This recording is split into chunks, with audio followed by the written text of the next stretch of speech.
Evening everyone, I welcome to all of you to prep IAS. दोस्तों, आज है अक्टूबर 6, बुधवार का दिन है और हम लोग करने वाले हैं द हिंदू न्यूज़पेपर की एनालिसिस। मेरा नाम है सितेंद्र चौधरी और रोज की तरह आपके लिए कुछ सिलेक्टेड टॉपिक्स मैं यहाँ पे लेके आया हूँ। एक बार आगे बढ़ने से पहले थोड़ा देख लेते हैं आज हम लोग कौन कौन से टॉपिक करने वाले हैं। तो सबसे पहले हम लोग तो बात करने वाले हैं नोबेल प्राइज के बारे में। कल भी हम लोगों ने बात की थी। कल वाला जो प्राइज मिला था वो मेडिसिन में था। आज वाले जो प्राइज की बात करेंगे फिजिक्स के नोबेल की बात करेंगे। देखिए अभी ये आ गया, अभी पीस वाला भी आएगा, है ना, इकोनॉमिक्स वाला भी आएगा, मेडिसिन वाला तो आ ही गया है, फिजिक्स वाला भी आ गया है, लिटरेचर वाला भी आएगा। तो जितने भी नोबेल प्राइज अभी आने वाले हैं आपके आने वाले एग्जाम के लिए काफी ज्यादा इंपॉर्टेंट हो जाएंगे। ठीक है, यूपीएससी में तो नहीं आएगा क्योंकि वो तो 5 दिन के बाद पेपर है, 4 दिन के बाद, लेकिन दूसरे अगर आप एग्जाम दे रहे हो तो इसके बारे में आपको पता होना चाहिए।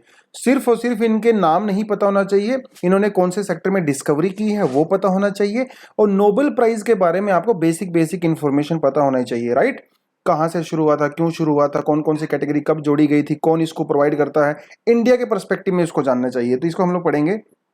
ठीक है, जीएस पेपर 3 से, क्योंकि फिजिक्स से रिलेटेड है तो यहाँ से इसको कर लेंगे। अगला करेंगे Moody's give stable rating to India. Moody जो है एक इंटरनेशनल रेटिंग एजेंसी है जो अलग अलग कंट्रीज को उनके इकोनॉमी के स्टेटस के हिसाब से उनको क्रेडिट एजेंसी जो रेटिंग प्रोवाइड कराती है। इस रेटिंग के बेस पे उस कंट्री के अंदर इन्वेस्टमेंट वगैरह आता है। तो इंडिया के बारे में देखेंगे इसने कौन सी रेटिंग इंडिया को दिया है। The next topic that we are going to do is the challenge to going back to schools. ये आज का एडिटोरियल है। तो कोविड की सिचुएशन जैसी थोड़ी इंडिया में नॉर्मल हुई है तो स्कूल्स वगैरह ओपन होने शुरू हो गए हैं। उसमें हम लोग क्या क्या चीज़ें कर सकते हैं, स्टूडेंट के ऊपर क्या क्या नेगेटिव इम्पैक्ट पड़ा है, फ्यूचर के लिए कौन कौन सी सजेशंस यहाँ पे दी गई हैं उसके बारे में देखेंगे। अगला करने वाले हैं डेनमार्क प्राइम मिनिस्टर अराइविंग इन सैटरडे। कोई खास नहीं, एक्चुअली मैंने इसको एडिशनल में डाला हुआ है, कोई ज़्यादा बड़ी बात नहीं है, इसको थोड़ा सा देख लेंगे। Health benefit package under Ayushman Bharat. Ayushman Bharat के अंदर कुछ पैकेज को रिवाइज किया गया है, उसके बारे में थोड़ा सा देखेंगे about the Ayushman Bharat scheme के बारे में। उसके अलावा जो हमारे माइक्रो फाइनेंशियल इंस्टीट्यूशंस हैं they seek additional 7500 crore under the credit guarantee scheme. तो जीएस पेपर 3 में इकोनॉमी वाले सेक्शन से कवर करेंगे। आपको बताऊंगा कि एमएफआई क्या होते हैं और उसके अलावा कुछ एडिशनल टॉपिक्स हैं जो हम यहाँ पे देखने वाले हैं। तो नंबर ऑफ टॉपिक भी ज़्यादा नहीं है आज, और कुछ टॉपिक तो ऐसे ही हैं, कोई खास रेलेवेंट नहीं है, लेकिन थोड़ा थोड़ा सा देख लेते हैं। चलिए, पहला टॉपिक जो है वो है नोबेल प्राइज के बारे में। नोबेल प्राइज, ठीक है, कब शुरू हुआ था? 1901 में शुरू हुआ था। You very well know that. वो हम लोगों ने कल थोड़ा बेसिक इन्फॉर्मेशन की थी। 1967 में इकोनॉमी का शुरू हुआ था, बाद में 69 में इसको सबसे पहली बार दिया गया था। मैथमेटिक्स में और म्यूजिक में नहीं होता है, वो कुछ कुछ चीज़ें हम लोगों ने कर ली थी। तो ये 3 बड़े लेजेंड हैं, महाशय हैं। इन तीनों ने क्या किया, फिजिक्स के क्षेत्र में, अलग अलग क्षेत्र में एक, अच्छा, कई लोगों को ऐसा लगता है कि जिसको अगर फिजिक्स का नोबेल मिलता है कि शायद इन्होंने एक ही फील्ड में काम किया हो। ऐसा जरूरी नहीं है। वो एक जमाना होता था जब एक ही अकेला साइंटिस्ट कोई लैंडमार्क, ऐसे कोई ब्रेक थ्रू डिस्कवरी करता था और उसको नोबेल प्राइज मिल जाता था। अभी मॉडर्न समय में क्या है ना, कोई अकेला साइंटिस्ट इस तरह की ब्रेक थ्रू नहीं कर पाता है, तो वो लोग क्या करते हैं, या तो कोई ग्रुप होता है, ऑर्गेनाइजेशन होता है, उसको दे देते हैं, या फिर अलग अलग टाइम से वो लोग अलग अलग लोगों को निकाल लेते हैं। देखिए, ये जिन 3 लोगों को नोबेल प्राइज मिला है वो डिस्कवरी अभी रिसेंट नहीं है भैया, ये 1960s और 70s की डिस्कवरी जो इन्होंने की थी उसके लिए इनको देखो 50-60 साल के बाद आपको नोबेल प्राइज मिला है। तो आज अगर कोई काम करते हो तो ये जरूरी नहीं है कि उसकी रिकॉग्निशन आपको आज ही मिले। हालांकि ये तो पहले से ही बहुत रिनाउंड साइंटिस्ट रहे हैं, लेकिन अपने ईमानदारी से काम करते रहो। हम लोग तो जैसे थोड़ा फिलॉसफी में बोल देते हैं ना कि ऊपर वाला देख रहा है। ऊपर वाला देख रहा है, बेसिकली इसका सेंस ये है कि अगर आप अच्छा काम करते हो तो उसका जरूरी नहीं है कि उसका रिटर्न आपको आज ही मिले। और वैसे तो गीता में कहा गया है कि आप जो भी काम करते हो तो रिटर्न की एक्सपेक्टेशन ही मत करो, कर्म करते चले जाइए, है ना। कभी ना कभी यूनिवर्स वो प्लस माइनस पे काम करता है, कर्मा भी एक चीज होती है। अभी आप कुछ अच्छा काम करोगे, जरूरी नहीं है कि रिटर्न आपको उसी चीज से आए, लेकिन रिटर्न आपको जरूर जरूर आता है, क्योंकि यूनिवर्स का बैलेंस बनाना भी जरूरी है। तो इसलिए अच्छे काम करो, ऑनेस्ट रहो अपनी क्राफ्ट के साथ, अपने लोगों के साथ, अपने आसपास सोसाइटी के साथ। आपको डेफिनेटली कभी ना कभी, मे बी आज नहीं, मे बी 10 साल बाद, 20 साल बाद, 50 साल बाद, मे बी अगली मिनट में, यू नेवर नो, रिटर्न आपको जरूर मिलेगा। तो इन्होंने जो डिस्कवरी की थी 1960s और 70s में, अभी उनको एक फेम तो खैर पहले ही था, एक रिकग्निशन। देखिए, जब नोबेल प्राइज किसी को मिल जाता है ना तो ये लाइक हाईएस्ट रिकग्निशन हो जाता है। हालांकि ये लोग नोबेल प्राइज के लिए काम नहीं करते हैं, लेकिन ठीक है, काम इन्होंने जो किया है, नोबेल प्राइज इनको मिल गया है। नाम इनका जान लेते हैं। शिकोरू नाम है, ठीक है, जापानीज हैं और अमेरिका में सेटल्ड हैं। दूसरे हैं जर्मन रिसर्चर्स हैं क्लॉज हेसलमैन, और तीसरे हैं इटली के फिजिसिस्ट हैं जियोर्जियो पेरिसी। ठीक है, ये आपको नाम पता होना। देखिए पेरिसी तो वैसे भी इटालियन नाम लगता ही है ना। शिकोरो तो ये जापानीज नाम वैसे ही देखने में लगता है। क्लाउस हेजलमैन, ठीक है, तो आप देख लीजिए, तो नाम आपको इनके पता होना चाहिए। इन्होंने कौन कौन से क्षेत्र में डिस्कवरी की है थोड़ा आप देख लेते हैं कि जो शिकोरो मोनाम्बे हैं, इन्होंने ये देखिए आज की डिस्कवरी नहीं है भैया, 19 ईयर्स ओल्ड हैं ये। तो ये अपनी जवानी में जब ये थे 1960-70s में, तब इन्होंने ये डिस्कवरी की थी 50-60 साल पहले। इन्होंने डिस्कवरी की थी कि जो कार्बन डाइऑक्साइड है वो कैसे एटमॉस्फेयर के टेम्परेचर को इंक्रीज करता है। तो ग्रीन हाउस गैसेस के इम्पैक्ट को इन्होंने रिसर्च किया था। आज ये बात हमें बहुत नॉर्मल लग सकती है क्योंकि वो बात बहुत पुरानी हो गई है ये वाली, लेकिन उस समय में ये बहुत लैंडमार्क डिस्कवरी थी। आज के समय में जो भी चीज़ें आईपीसीसी करता है या क्लाइमेट चेंज को कहीं ना कहीं हम लोग करते हैं, तो उसकी जो भी रिसर्च होती हैं, स्टडीज़ होती हैं, वो इनके रिसर्च के ऊपर बेस्ड हैं। तो इन्होंने एक बेस तैयार किया बेसिकली फ्यूचर स्टडीज़ के लिए। ऐसे ही क्लाउस जो होजमैन है, ये भी काफ़ी बुजुर्ग हैं। ये भी 67 मतलब 78 मेरे ख्याल से इससे भी ज़्यादा है ना, 75 प्लस हैं इनकी एज भी। तो इन्होंने भी डिस्कवरी किया था अपने समय में। क्या किया था इन्होंने? वेदर और क्लाइमेट के रिलेशनशिप को समझने की कोशिश की थी। इन्होंने कहा था कि देखिए जो क्लाइमेट के मॉडल होते हैं, देखिए क्लाइमेट क्या होता है, क्लाइमेट तो लॉन्ग टर्म होता है ना, लॉन्ग टर्म एवरेज होता है, और जो वेदर होता है वो शॉर्ट टर्म एवरेज होता है। तो इन्होंने कहा था कि क्लाइमेट मॉडल काफ़ी ज़्यादा रिलायबल हो सकते हैं, हालांकि वेदर मॉडल बहुत ज़्यादा रिलायबल नहीं है। तो जो भी आज के समय में जो क्लाइमेट मॉडल दुनिया में यूज़ होते हैं, चाहे वो आईएमडी करता हो, इंडियन मेट्रोलॉजिकल डिपार्टमेंट, या कोई और करते हो, तो कहीं ना कहीं इनकी रिसर्च के ऊपर ही बेस्ड हैं। तो इन्होंने एक आधार, एक बेस तैयार किया था फ्यूचर के मॉडल्स के लिए। अगले आ जाते हैं आपके पेरिसी आते हैं। इन्होंने कुछ कॉम्प्लेक्स जो मटेरियल होते हैं उनकी फिजिकल प्रॉपर्टीज जो हिडन थी उनको डिस्कवर किया था। तो इसीलिए इनको जो है नोबेल प्राइज मिला है। कुछ अगर इंटरेस्टिंग फैक्ट आपको जानने हैं तब यहाँ पे देख सकते हो। जो पहली औरत थी, वीमेन थी, जिनको नोबेल प्राइज मिला था, उनका नाम था मैडम क्यूरी, और इनको 2 बार मिला था। ये भी बड़ी इंटरेस्टिंग चीज़ है। इनके ऊपर तो अभी एक मूवी भी बनी है, तो आप मूवी भी देख सकते हो। वो सारी चीज़ें हैं। रविंद्रनाथ टैगोर जी को मिले थे, फर्स्ट इंडियन थे, और not only first Indian but first Asian जिनको नोबेल प्राइज मिला था, और लिटरेचर में मिला था। ठीक है, आप वो बुक बता दो जरा मुझे, जौन सी बुक के लिए इनको मिला था, वर्ल्ड फेमस है, कमेंट सेक्शन में बता दो तो मजा ही आ जाएगा। सीवी रमन को फिजिक्स के मिला था, किस लिए मिला था वो मुझे बताओ कि सीवी रमन ने ऐसी कौन सी डिस्कवरी की थी जिसके लिए इनको मिला था। अब क्योंकि ये नोबेल प्राइज न्यूज़ में है, तो इसीलिए आपको थोड़ा सा इनके बारे में पता होना चाहिए कि जो रमन इफेक्ट क्या है, थोड़ा इसके बारे में आपने गूगल करना है, what is the Raman effect. ठीक है, एग्जाम में क्वेश्चन पूछ सकता है। मदर टेरेसा को अवार्ड मिला था नोबेल पीस प्राइज, ये इंडियन थी उस समय, हालांकि वैसे तो इंडियन नहीं थी, लेकिन इंडियन सिटीजनशिप इन्होंने अक्वायर कर ली थी। अमर्त्य सेन को भैया इकोनॉमिक्स में मिला था। कब मिला था, एक तो मुझे ये बताओ कि कब मिला था। अमर्त्य सेन को भारत रत्न भी दिया गया था, कब दिया गया था वो भी आप मुझे बता दो। तो ईयर आपने मुझे बताना है कि इनको कब भारत रत्न मिला था। उसके अलावा रामकृष्ण जी को मिला था केमिस्ट्री में, और हरगोविंद खुराना को मिला था मेडिसिन में। तो ये कुछ बेसिक इन्फॉर्मेशन जो है आपको मैंने बता दिया। चलिए नेक्स्ट कहता है कि Moody's upgrades India rating to stable. देखिए मूडीज एक रेटिंग एजेंसी है। दुनिया में 2-3 ऐसी रेटिंग एजेंसी हैं जो बहुत ज़्यादा रिनाउंड है। जैसे एक तो हो गया आपका मूडी, एक को बोलते हैं S&P, और एक को बोलते हैं फिच। ये 3 एजेंसी हैं जो दुनिया में जानी जाती हैं। अब देखो मूडी की जो रेटिंग होती है, मूडी की रेटिंग इन्वेस्टमेंट के लिए मूड तैयार करती है। मतलब अगर मूडिंग की रेटिंग अच्छी है तो इसका मतलब दुनिया के जो इन्वेस्टर्स हैं उनका मूड भी अच्छा हो जाता है उस पर्टिकुलर कंट्री के लिए। अगर मूडिंग की रेटिंग मान लो इंडिया के लिए अच्छी नहीं है तो उनका मूड भी खराब हो जाता है, तो वो लोग इंडिया में इन्वेस्ट करते नहीं हैं। ये बात है। अब इन्होंने अपनी रेटिंग, जैसे हम लोग स्कूल में नहीं होते, स्कूल में किसी को बच्चे को A+ मिलता है, किसी को A++ मिलता है, किसी को B मिलता है, किसी को B नेगेटिव मिलता है, किसी को C मिलता है, किसी को F मिलता है, मतलब तो फेल ही हो गया। वो रेटिंग ऐसी होती है, जैसे फिल्मों की रेटिंग होती है ए मतलब 1 स्टार 2 स्टार 3 स्टार, इसी तरह का होता है। तो ये रेटिंग प्रोवाइड करवाते हैं। तो इनकी रेटिंग अलग अलग होती है। पहले इन्होंने इंडिया की रेटिंग को नेगेटिव में रखा था, लेकिन अभी फाइनली इन्होंने उसकी रेटिंग को इंप्रूव कर दिया है और इसको स्टेबल कर दिया गया है। तो मतलब थोड़ी सी इंडिया की रेटिंग इंप्रूव हुई है। अभी भी बहुत अच्छी नहीं है, क्योंकि अभी इंडिया में प्रॉपरली हम जो लोग वैक्सीनेशन कर रहे हैं वो प्रॉपरली नहीं कर पा रहे हैं जितनी पेस में होना चाहिए था। तो एक तो वो रीज़न है, और फ्यूचर को लेके भी थोड़ी टेंशन है। 3rd वेव आने का डर है, 4th वेव आने का डर है, तो एक वो चीज़ें भी यहाँ पे है।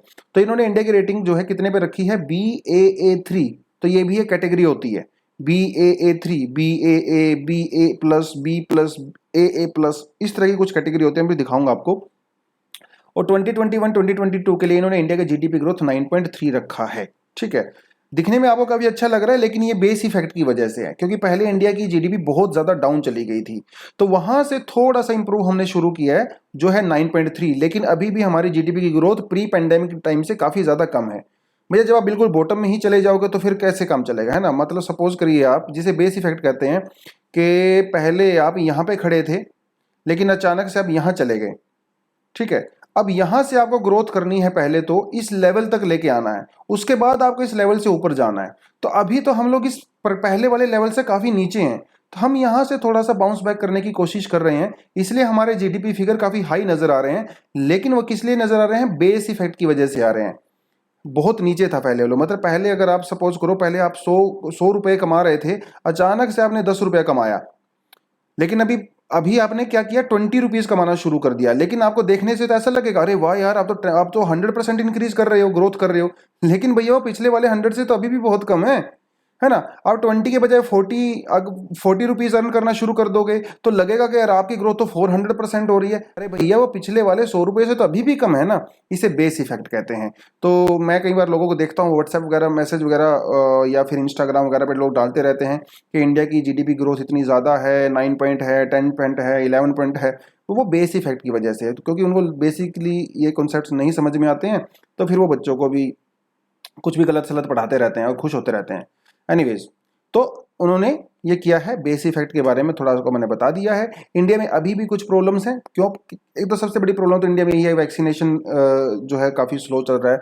ऊपर से हमारे यहाँ पे वीक इंफ्रास्ट्रक्चर है, इसमें तो किसी तरह का कोई डाउट नहीं है। स्ट्रक्चरल चैलेंजेस भी हैं इंडिया के सामने, कुछ टेक्नोलॉजिकल, बैंकिंग सेक्टर काफ़ी ज़्यादा एनपीए की प्रॉब्लम वो सब चल रही है। रिजिडिटी इन लेबर लॉ हमारे यहाँ पे काफ़ी स्ट्रॉन्ग है।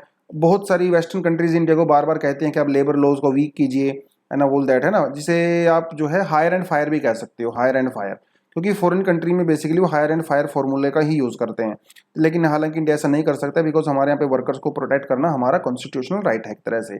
उसके अलावा हमारे यहाँ पे लैंड प्रोडक्ट मार्केट, मतलब आप ये कह सकते हैं लैंड बहुत महंगी है, एंड ऑल दैट, उसको अक्वायर करना आसान नहीं है। इसी वजह से प्राइवेट इन्वेस्टमेंट भी काफ़ी कम है। अब प्राइवेट इन्वेस्टमेंट के तो भैया लैंड चाहिए, और लैंड हमारे यहाँ पे पहली बात तो मिलती नहीं है, और अगर मिल जाती है तो बहुत महंगी मिलती है। और पहली बात, अगर महंगी भी मिलती है तो यहाँ पे प्रोटेस्ट हो जाते हैं। तो वो थोड़ी सी समस्या हमारे यहाँ पे, जिसकी वजह से इन्वेस्टमेंट का माहौल है वो इतना अच्छा नहीं है जितना होना चाहिए था। ठीक है, और जहाँ तक डेट की बात है, डेट टू जीडीपी, मतलब कर्जा बोलते हैं, डेट को कर्जा बोलते हैं ना। 2019 में वो 74% था, जो 2020 में जो है 89% आ गया है। मतलब जितनी हमारी जीडीपी है, सपोज हमारी जीडीपी 100 रुपए है, भैया 100 रुपए में से तो आपको 89 रुपीज तो कर्जे में ही देने आ जाएगा, ऊपर कर्जा चढ़ा हुआ है, सिर्फ 11 रुपए आपके पास खर्चा करने के लिए बचता है। तो ये भी इंडिया का काफ़ी ज़्यादा हो रहा है। हालांकि बहुत सारी डेवलप्ड कंट्री के कंपैरिजन में ये अभी भी काफ़ी कम है। अगर आप इटली की बात करो, ग्रीस की बात करो, जापान की बात करो, भैया 200 200 250% है। मतलब आमदनी 100 रुपया और खर्चा 250 रुपया, उन कंट्रीज की बात है। लेकिन वो बेसिकली एक्सपोर्टिंग कंट्रीज हैं, तो ज़्यादा फर्क पड़ता नहीं है। इंडिया इंपोर्टिंग कंट्री है, इसलिए हमारे लिए थोड़ा सा चिंता का विषय हो जाता है।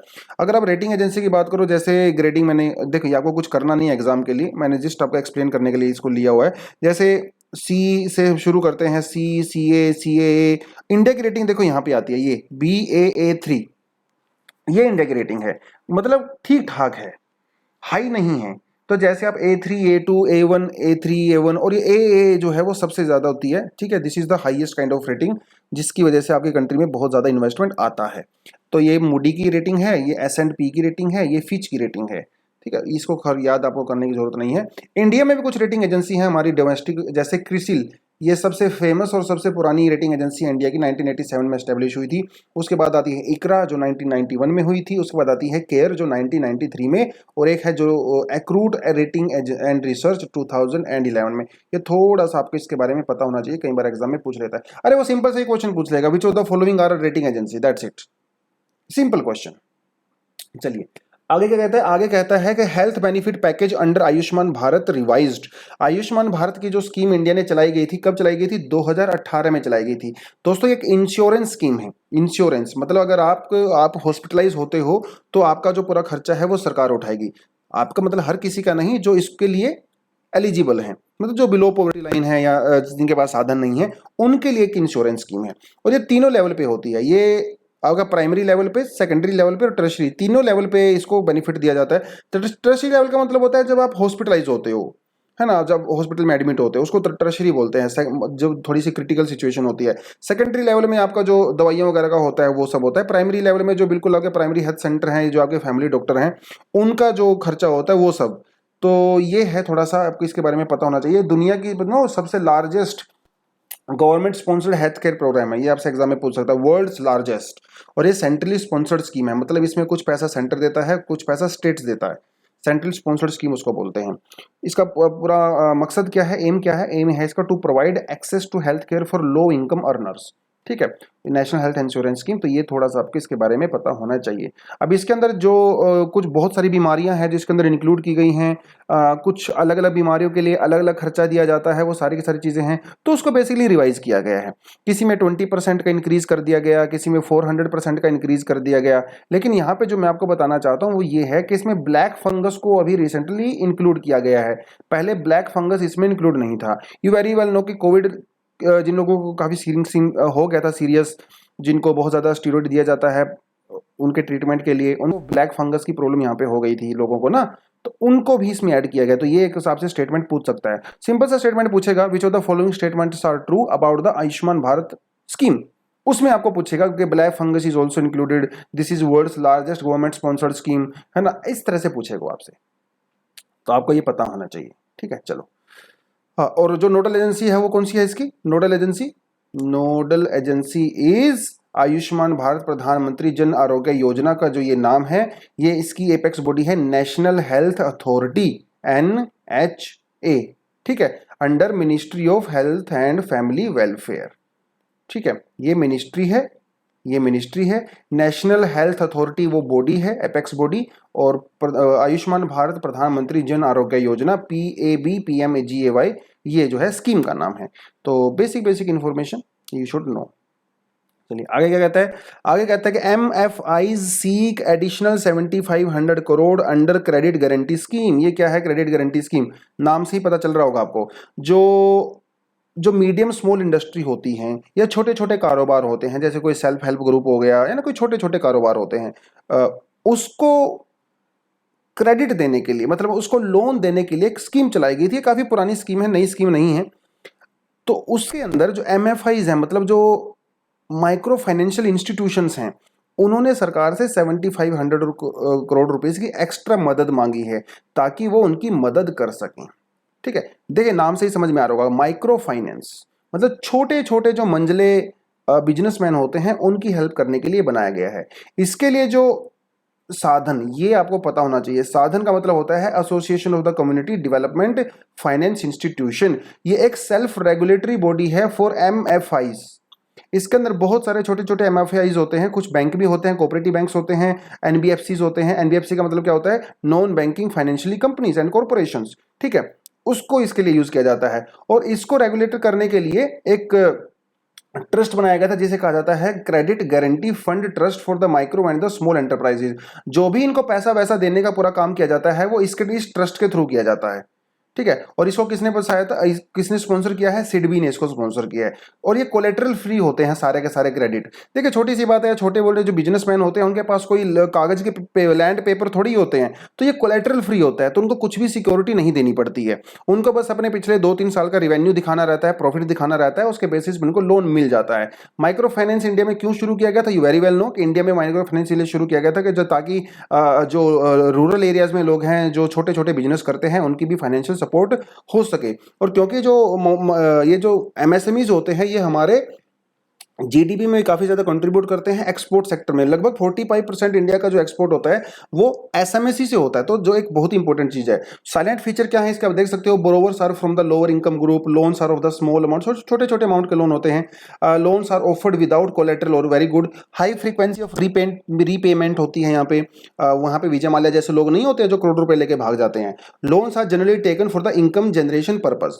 इनकम जनरेशन पर्पज के लिए यूज लिया जाता है, कंजप्शन के लिए नहीं लिया जाता है कि मुझे आईफोन लेना है तो मुझे लोन दे दो, नहीं भैया।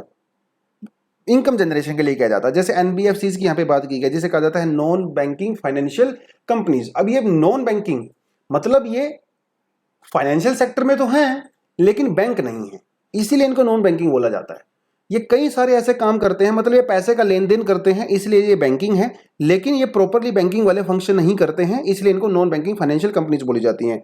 ठीक है, देखिए इनके अंदर कुछ कुछ फर्क होता है। जैसे आप यहाँ पे डिमांड डिपॉजिट नहीं कर सकते, जैसे आप बैंक में जाके पैसा डिपॉजिट करते हो ना, वो नहीं कर सकते आप इनके अंदर। हाँ, लेकिन आप इनके अंदर फिक्स डिपॉजिट कर सकते हो, वो अलाउड है। जैसे बैंक आपको चेक इशू करते हैं, एनबीएफसी आपको चेक इश्यूज नहीं कर सकते। ठीक है, तो ये थोड़ी थोड़ी चीजें हैं, और भी थोड़े थोड़े डिफरेंसेस हैं, लेकिन वो आपका बेसिक इकोनॉमी का एक बिल्कुल स्टैटिक पोर्शन हो जाता है जब आप जहाँ पे आप एनबीएफसीज को पढ़ते हो, एमएफआईज को पढ़ते हो, ऑल इंडिया फाइनेंशियल इंस्टीट्यूशंस को पढ़ते हो, वो आपका बिल्कुल स्टैटिक और फंडामेंटल पोर्शन इकोनॉमी का हो जाता है। तो आई होप आप इकोनॉमी पढ़ रहे होंगे तो वहां से आपको ये समझ में आ जाएगा। ठीक है, चलिए एडिटोरियल है आज का। क्या कहता है एडिटोरियल? एडिटोरियल ना स्कूल के बारे में है और कोविड के बारे में है। देखिए कोविड से पहले और कोविड के बाद सिचुएशन काफी चेंज हो चुकी है ना, हर लेवल पे, फैमिली लेवल पे भी और स्टूडेंट के इंडिविजुअल लेवल पे भी। फैमिली लेवल पे बहुत सारे लोगों की इनकम बहुत कम हो गई है। इंडिविजुअल लेवल पे जो बच्चे पहले स्कूल में जाते थे, इनकी जो लर्निंग एबिलिटी है वो काफी कम हो गई है, तो उसको लेके ही यहाँ पे एडिटोरियल बताया गया है। हालांकि एक आज का एडिटोरियल अगर मैं बताऊं आपको, जैसे मैं दिखा देता हूं, ये है RBI micro finances proposal are anti poor. तो जो हम लोगों ने अभी आर्टिकल किया है ना माइक्रो फाइनेंस इंस्टीट्यूशंस के बारे में, उसके बारे में ही है ये। अगर आपके इकोनॉमी के बेसिक कॉन्सेप्ट्स क्लियर हैं तो आप इस आर्टिकल को भी पढ़ सकते हो। ये मैंने इसलिए नहीं करवाया क्योंकि बहुत सारे बच्चों ने अभी बिल्कुल फ्रेशर्स हैं, उन्होंने इकोनॉमी स्टार्ट नहीं किया है अपना, तो थोड़ा डिफिकल्टी हो जाती है। लेकिन जिन्होंने इकोनॉमी शुरू कर दिया है वो इस एडिटोरियल को भी पढ़ सकते हो। ठीक है, आपके काम आएगा। चलिए तो इसके बारे में पढ़ते हैं क्योंकि ये जनरल सा टॉपिक है और इम्पोर्टेंट भी है। आप इसको अपने जीएस पेपर 2 से कवर कर सकते हो, जीएस पेपर 3 से भी कवर कर सकते हो, इंफ्रास्ट्रक्चर वाले उससे। चलिए क्या कहता है? कहता है कि स्कूल खुल रहे हैं, नो डाउट। स्टूडेंट्स यहाँ पे दो तरह के हैं। एक स्टूडेंट होते हैं जो मेजोरिटी स्टूडेंट होते हैं, मतलब वो पुअर हैं। इंडिया में डेफिनेटली मेजोरिटी स्टूडेंट पुअर हैं, जिनके पास कोई अपॉर्चुनिटी नहीं है ना। तो हालांकि इनके पास पहले भी अपॉर्चुनिटी नहीं थी, लेकिन लॉकडाउन के दौरान तो इनके पास अपॉर्चुनिटी बिल्कुल भी नहीं थी। दूसरे होते हैं रिच, जिनके पास पूरा सपोर्ट होता है, इनके पास मोबाइल फ़ोन होता है, इनके पास इंटरनेट एक्सेस होता है, इनके पास फैमिली होती है जो पढ़ी लिखी होती है, ये ट्यूशन भी अफोर्ड कर सकते हैं। लेकिन ऊपर वालों का क्या, ना तो वो ट्यूशन अफोर्ड कर सकते, ना इनके पास स्मार्टफोन है, इनके पास सुविधाएं ही नहीं है, और इनकी जो फैमिली है वो भी पुअर है, तो इनको फैमिली की सपोर्ट भी करनी है। तो यहाँ पे दो तरह के स्टूडेंट हैं। तो इंडिया में, even all over the world, लेकिन खासकर इंडिया में जो रिच और पुअर स्टूडेंट के बीच में गैप है वो और ज्यादा बढ़ गया है because of this lockdown and the Covid situation. तो ऑलरेडी जो सिचुएशन इतनी ज्यादा ग्रिम थी वो और ज्यादा इंटेंस हो गई है बेसिकली। लेकिन तो हम लोग क्या कर रीओपनिंग कर रहे हैं स्कूलों की। तो सरकार ने जो स्टैंडर्ड ऑफ प्रोसीजर जो डिसाइड किया है स्कूल को खोलने के लिए, वहां पे हेल्थ के ऊपर ज्यादा फोकस किया गया है रादर देन लर्निंग। सरकार, अगर आप पढ़ोगे ना सरकार की इंस्ट्रक्शंस जो दे रखी हैं, उसमें से 90% सिर्फ और सिर्फ हेल्थ के ऊपर फोकस्ड हैं कि बच्चों का प्रॉपर सैनिटाइजेशन होना चाहिए, है ना, उनके जो फैमिली हैं उनका वैक्सीनेशन होना चाहिए, सोशल डिस्टेंसिंग होनी चाहिए, उस चीज़ों पे ज़्यादा फोकस किया गया है। लर्निंग के ऊपर बहुत कम फोकस किया गया है। एक तो ये थोड़ा सा इसके बारे में इन्होंने बताया हुआ है। दूसरा, इन्होंने 7 ऐसे प्रिंसिपल्स के बारे में बात की है जो यहाँ पे जिनके ऊपर ध्यान रखना चाहिए। जैसे इक्विटी, जो पुअर बच्चे हैं, जो डिसएडवांटेज्ड हैं, या फिर जो शेड्यूल ट्राइब से हैं, शेड्यूल कास्ट से हैं, जो एकदम मार्जिनल ग्रुप से आते हैं, इंटीरियर ग्रुप से आते हैं, उनको आप दूसरे बच्चों के साथ कैसे इक्वल करोगे, कैसे उनके गैप को आप ब्रिज करोगे। एक तो यहाँ पे सबसे बड़ा चैलेंज ये है ना, जो ऊपर हम लोगों ने बात किया। दूसरी बात कर रहे हैं कम्युनिकेशन विद पेरेंट्स, वो भी बहुत ज्यादा जरूरी है क्योंकि कोविड के बाद सिचुएशन थोड़ी चेंज हो गई है। बच्चों के एटीट्यूड में, पेरेंट्स के एटीट्यूड में, स्कूल के एटीट्यूड में भी चेंज आ गया है। तो माँ बाप से भी बात करना बहुत ज़्यादा ज़रूरी है हर छोटे छोटे लेवल पे। उसके अलावा सोशो इमोशनल सपोर्ट भी बच्चों को देने की ज़रूरत है। यहाँ पे रीऑर्गेनाइज करिकुलम, है ना। देखिए, क्योंकि 2 साल से लगभग स्कूल बंद हैं, उससे पहले जो स्कूलों में करिकुलम होता था वो अलग लेवल का था। अभी बच्चों का लर्निंग एबिलिटी काफ़ी ज़्यादा कम हो गई है, तो जो नया सिलेबस इंट्रोड्यूस किया जाएगा स्कूल में, उस सिलेबस को थोड़ा सा रीऑर्गेनाइज करने की ज़रूरत है ना। उसका सिलेबस आप कम करिए या कुछ और तरीके से उसके अंदर चेंजेस कीजिए ताकि बच्चों के ऊपर बर्डन ना पड़े, क्योंकि ये बच्चे लगभग 1.5-2 साल के बाद स्कूल में आ रहे हैं, तो डेफिनेटली उनका जो दिमाग है वो उतना ज़्यादा डेवलप नहीं रहा जो उस समय था। तो इसके बारे में थोड़ी सी यहाँ पे बात की गई है। एक्सटेंड टाइम, हायर टीचर्स, मतलब इन्होंने कहा है कि स्कूल के टाइमिंग को आप बढ़ा सकते हो ताकि जो बीच में समय लॉस्ट हो गया है उसको रिकवर किया जा सके। अब उसके लिए आपको ज़्यादा टीचर्स की हायरिंग करनी पड़ेगी, तो वो भी सरकार को ही करना चाहिए। देखिए टीचर तो वही 6-7 घंटे तक पढ़ाते हैं, उसके अलावा जब आप टाइम को एक्सटेंड करोगे तो डेफिनेटली नए टीचर को लेके आना पड़ेगा। और टीचर को आप ट्रेनिंग दीजिए, क्योंकि अभी समय हाइब्रिड का हो गया है, ऑफलाइन प्लस ऑनलाइन कोचिंग, उसके लिए टीचर्स की ट्रेनिंग की भी बहुत ज़रूरत होती है। और सबसे बड़ी बात है एडिशनल फंडिंग। एडिशनल फंडिंग यानी कि जो बजट अलोकेशन है उसके बारे में बात कर रहे हैं, क्योंकि जब आपको टीचर हायर करने पड़ेंगे, नया नया सिस्टम आपको इंट्रोड्यूस करना पड़ेगा, अब फ्री में तो नहीं होगा, सबके लिए पैसा चाहिए, उसके लिए सरकार को एक्स्ट्रा बजट देने की जरूरत है। लेकिन अनफॉर्चुनेटली हमारा जो बजट है वो पिछले साल के कंपैरिजन में 2.6% कम कर दिया गया है, तो इससे सरकार की इनसेंसिटिविटी नजर आती है अकॉर्डिंग टू दिस एडिटोरियल। ठीक है, कुछ सर्वे इन्होंने बता रखे हैं, जैसे एक सर्वे में ये पता चला है कि इंडिया का जो 40% स्टूडेंट है वो प्राइवेट स्कूल्स में है। और अब प्राइवेट स्कूल का मतलब ये नहीं है कि सारे के सारे बच्चे वो डीपीएस में या बहुत बढ़िया बढ़िया स्कूल्स में है। मेजोरिटी बच्चे उन प्राइवेट स्कूल में हैं जिनकी हालत बहुत खस्ता है, और सरकारी वालों को तो अब छोड़ ही दो। तो उन बच्चों, वो बच्चे कैसे compete करेंगे उस छोटी सी माइनॉरिटी से जिनके पास इतने साधन हैं। तो यहाँ पे एक ये भी समस्या है। एक बड़ी समस्या यहाँ पे ड्रॉप आउट्स की है, ड्रॉप आउट की समस्या है। एक एक एक एनजीओ है, एक ग्रुप है जिसका जिसका नाम है स्कूल। इसने एक सर्वे किया है जिसमें यह पाया गया कि बहुत सारे बच्चे, 40% के लगभग बच्चे कुछ एरियाज में ड्रॉप आउट हो चुके हैं, मतलब उन्होंने स्कूल में एडमिशन ही नहीं लिया। और 25% बच्चे जो पहले प्राइवेट स्कूल में थे वो गवर्नमेंट स्कूल में ट्रांसफर हो गए हैं अकॉर्डिंग टू दिस सर्वे। तो ये क्या दिखाता है? यही दिखाता है कि जो फैमिली की जो इनकम थी वो कम हो गई है, प्राइवेट स्कूल की फीस वो अफोर्ड नहीं कर पा रहे हैं, इसलिए उन्होंने अपने बच्चों को सरकारी स्कूल में डाल दिया है। और जहाँ पे सरकारी स्कूलों में भी सुविधाएं नहीं है उनको ड्रॉप आउट कर दिया है। और इसके बारे में हम लोग पहले भी बात कर चुके हैं। ड्रॉप आउट करने से कई कई चीज़ें होती हैं। एक तो उस बच्चे की डेवलपमेंट वैसे ही खत्म हो गई, चाइल्ड लेबर की समस्या यहाँ पे है, और चाइल्ड मैरिज की समस्या भी है, क्योंकि ये जो ड्रॉप आउट केस है ना, इसमें मोस्टली गर्ल्स हैं। तो या तो उनकी शादी करवा दी जाती है बहुत जल्दी, क्योंकि फाइनेंशियल बर्डन होता है फैमिली के ऊपर, है ना कहीं उनको देखा जाता है ऐसा, या फिर उनको चाइल्ड जो है ना child labour, as a child labour उनको ट्रीट किया जाता है, तो जो कि अपने आप में बहुत एक कंसर्न का मैटर है। दूसरी चीज़ों भी इन्होंने यहाँ पे डिस्कस की ट्यूटोरियल में, जैसे ब्रिज कोर्सेज की बात की है कि जो बच्चों का सिलेबस छूट गया है उसको कैसे कवर करवाएंगे, उसके बारे में उन्होंने बात की है। लर्निंग एबिलिटी बच्चों की बहुत कम हो गई है, स्पेशली लैंग्वेज स्किल्स काफ़ी बच्चों के कम हो गए हैं। और जो बच्चे, जैसे मदर टंग तो फिर भी ठीक है, लेकिन जो बच्चे सेकंड लैंग्वेज सीखते थे जैसे इंग्लिश, इसकी एबिलिटी उनकी बहुत ज़्यादा ही कम हो गई है। 6th और 8th के बच्चे सिर्फ और सिर्फ सिंपल सेंटेंस ही पढ़ पाते हैं, ये एक बहुत ही कंसर्न का मैटर है यहाँ पे। और मैथमेटिक्स की तो हालत और भी खराब है लैंग्वेज की बजाय।